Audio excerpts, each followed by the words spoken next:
আজি ৰাতিপুৱা মই কেন্দ্ৰীয় মন্ত্ৰী সৰ্বানন্দ সোণোৱাল ডাঙৰীয়াক সাক্ষাৎ কৰিলোঁ আৰু তেখেতৰ লগত এডভান্টেজ আসাম যিটো আমি দ্বিতীয় সংস্কৰণ কৰিম তাৰ বিষয়ে আলাপ আলোচনা কৰিলোঁ আৰু তেখেতৰ মন্ত্ৰালয়ৰ পৰা আমি কি ধৰণে উপকৃত হ'ব পাৰিম তাৰ বিষয়ে আলোচনা কৰিলোঁ আৰু অসমৰ ৰাজনৈতিক পৰিৱেশৰ ওপৰতো আলোচনা কৰিলোঁ।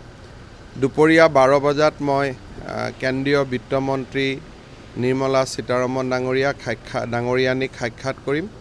3টা বজাত অষ্টলক্ষ্মী মহোৎসৱ আছে আজি, প্ৰধানমন্ত্ৰী ডাঙৰীয়া আহিব, তাত যোগদান কৰিম আৰু বিয়লি মই গুৱাহাটীলৈ উভতি যাম।